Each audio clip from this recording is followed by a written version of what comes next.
Welcome to Pratap Classes. दोस्तों, Pratap Classes के YouTube channel पर आपका स्वागत है।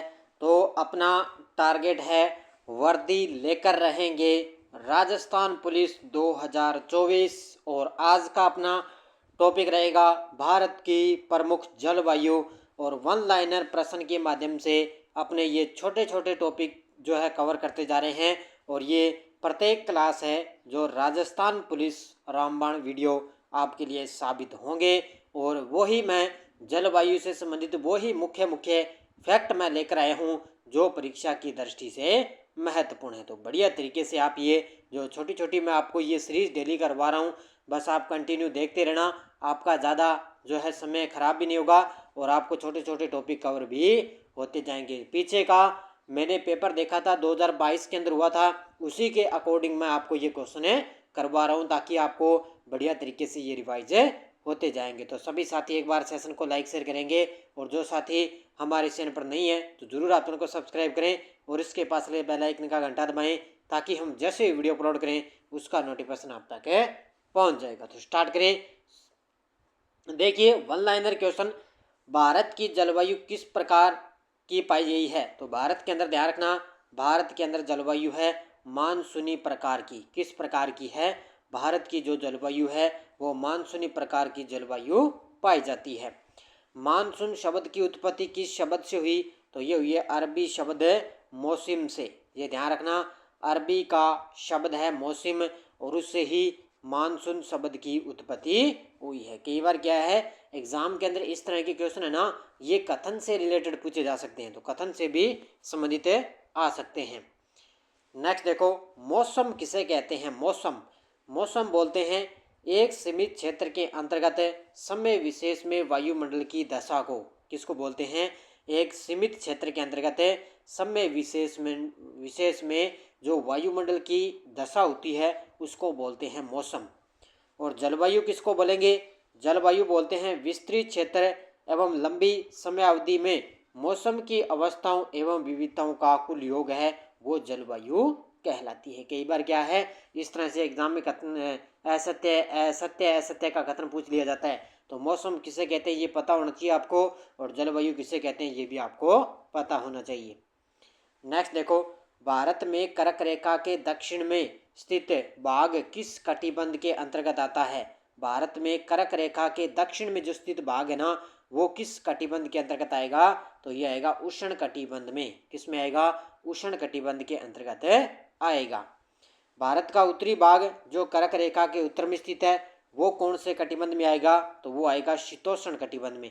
आपको पता है भारत के 8 राज्यों के अंदर कर्क रेखा गुजरती है, तो जो उत्तर वाले राज्य हैं उसमें तो है शीतोष्ण कटिबंध है और जो दक्षिण वाले राज्य हैं उसके अंदर आता है उष्ण कटिबंध आते हैं। तो ये अलग अलग है कर्क रेखा से संबंधित।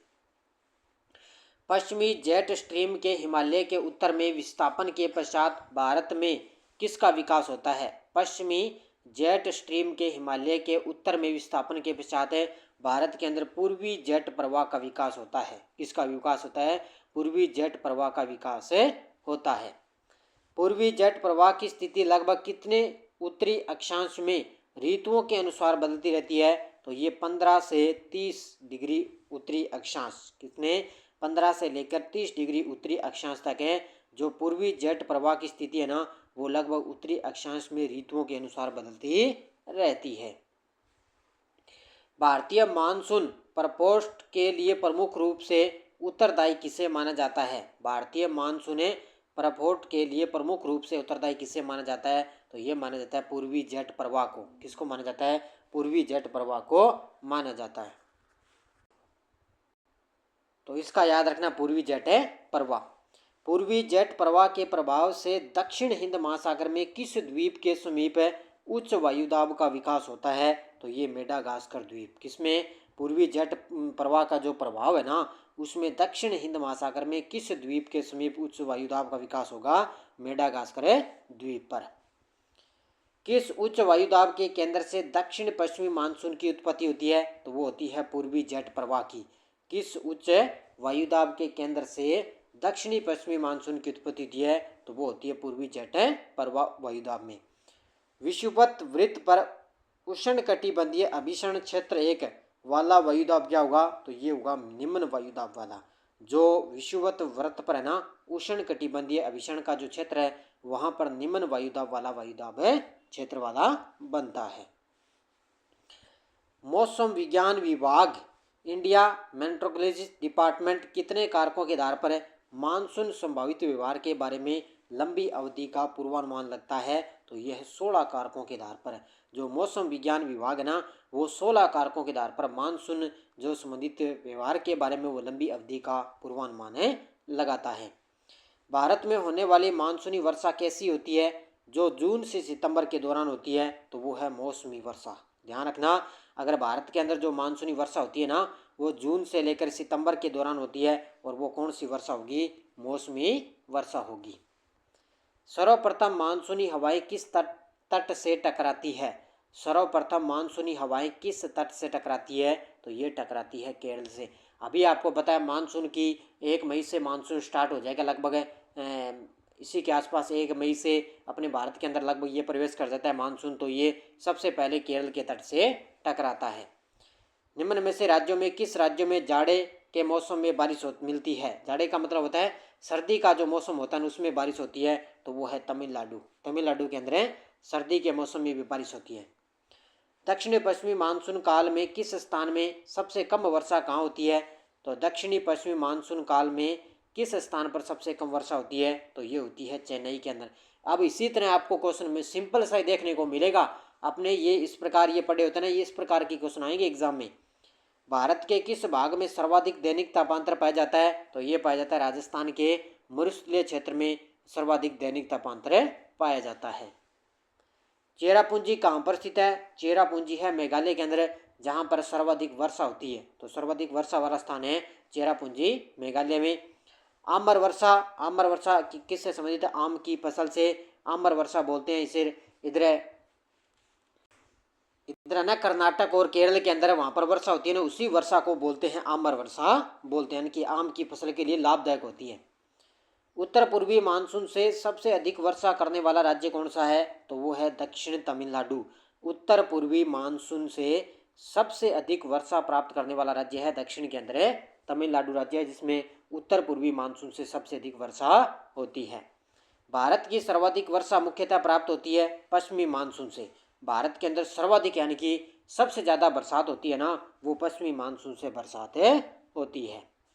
नेक्स्ट है, भारत में ग्रीष्मकालीन मानसून के प्रवाह की सामान्य दिशा क्या है, भारत में ग्रीष्मकालीन मानसून के प्रवाह। अब देखो ग्रीष्मकालीन का मतलब है अब गर्मी के अंदर जो मानसून आएगा उसकी दिशा होगी दक्षिण पश्चिम से लेकर उत्तर पूर्व की ओर है, यानी कि वो केरल से स्टार्ट होगा और उधर बंगाल की खाड़ी उसके सारे इधर पूर्वी की तरफ बढ़ेगा। दक्षिण भारत से उत्तर भारत की ओर मानसून की अवधि घटती है या बढ़ती है, दक्षिण भारत से उत्तर भारत की ओर जो मानसून की अवधि है ना वो घटती है, क्योंकि जब मानसून इधर से प्रवेश करेगा तो वो धीरे धीरे सभी राज्यों से होकर आएगा, अपने पास आएगा, तो लगभग दक्षिण भारत तक उसकी अवधि घट जाएगी। उत्तर भारत के मैदानों में वार्षिक वृष्टि की मात्रा किस ओर घटती जाती है, तो ये पूर्व से लेकर पश्चिम की ओर। उत्तर भारत का जो मैदान है ना, ये यूपी का मैदान है, यहाँ पर गंगा का मैदान है, तो इसमें क्या है जो वार्षिक वृष्टि की जो मात्रा है ना वो पूर्व से लेकर पश्चिम की ओर घटती है। अमृतसर एवं शिमला लगभग एक ही अक्षांश पर स्थित है, परंतु उनकी जलवायु में विभिन्नता का कारण क्या है, दक्षिणी पश्चिमी मानसून से। तो अमृतसर और शिमला का जो भाग है ना वो लगभग एक ही अक्षांश पर स्थित है, लेकिन उनका जलवायु में कारण क्या है, दक्षिणी पश्चिमी मानसून से अलग अलग कारण है इनका। भारतीय मौसम विभाग का मुख्यालय कहाँ पर है, ध्यान रखना नई दिल्ली में है। भारतीय उष्ण कटिबंधीय मौसम विज्ञान संस्थान कहाँ पर है, तो ये है पुणे के अंदर भारतीय उष्ण कटिबंधीय मौसम विज्ञान संस्थान। मध्यम दर्जे के राष्ट्रीय मौसम भविष्यवाणी केंद्र कहाँ स्थित है, तो ये है नोएडा यूपी के अंदर है मध्यम दर्जे का राष्ट्रीय मौसम भविष्यवाणी केंद्र।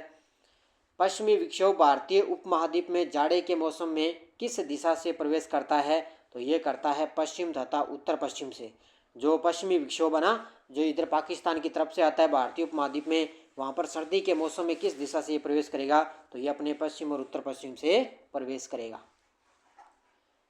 पश्चिम विक्षोभों का भारत में प्रवाह कैसे होता है, तो ये पश्चिमी जेट से होता है। अब देखो अपने सर्दियों के अंदर जो अपने सरसों वगैरह गेहूँ वगैरह अपनी फसलें होती है तो पाकिस्तान की तरफ से जो पश्चिमी विक्षोभ आता है तो अपने गेहूं के लिए बहुत ही लाभदायक होता है। जो बरसात होती है तो ये पश्चिमी जेट में ही प्रभाव होती है उसकी। फूलों वाली बौछार का क्या मतलब है? कहवा के फूल खिलने में सहायक है ये फूलों वाली बौछार। भारत में लू किन क्षेत्रों में ज़्यादा बहती है? लू अपने जैसे अपने वाला इलाका है ना, अब लू के चपेट में आने वाला है। उत्तरी भारत में पंजाब से बिहार तक है। तो अपने राजस्थान के अंदर तो वैसे भी गंगानगर वगैरह, यहाँ पर अनूपगढ़ है, बीकानेर में सबसे ज़्यादा धूल भरी यहाँ पर आंधियाँ चलती है। तो ये यहाँ पर लू के कारण ये, और लू का समय आ चुका है तो गर्म लू यहाँ पर अब चलेगी। काल बैसाखी पवनें शाम को चलने वाली ये भयंकर विनाशकारी वर्षायुक्त पवनें हैं, ये कहाँ देखी जाती है? तो काल बैसाखी पवनें हैं असम और पश्चिम बंगाल में। ध्यान रखना, काल बैसाखी पवनें कहाँ पर चलती है? असम और पश्चिम बंगाल। असम में काल बैसाखी तूफानों को क्या बोलते हैं? बोरडा चिल्ला। ध्यान रखना, असम के अंदर जो काल बैसाखी तूफान चलते हैं ना उनको बोलते हैं बोरडाई चिल्ला, बोरडा चिल्ला बोलते हैं। दक्षिणी पश्चिमी मानसून वर्षा का कितना प्रतिशत कितना है? 75% होती है। भी ध्यान रखना, भारत के अंदर अगर दक्षिण पश्चिमी मानसूनी वर्षा का आपसे प्रतिशत पूछ ले तो 75% वर्षा होती है भारत के अंदर। मानसूनी पूर्व स्थानीय चक्रवाती वर्षा से कितने प्रतिशत वर्षा होती है? तो ये होती है 10%।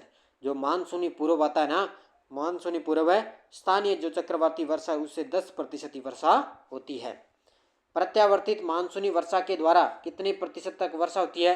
तो ये होती है 12%। जो कई बार आपको बताया, जैसे अभी ये दक्षिणी पश्चिम मानसून आ गया, उसके बाद में अलग अलग जो छोटे छोटे और आते हैं मानसून, उनसे ये अलग अलग 10 से 12% वर्षा होती है।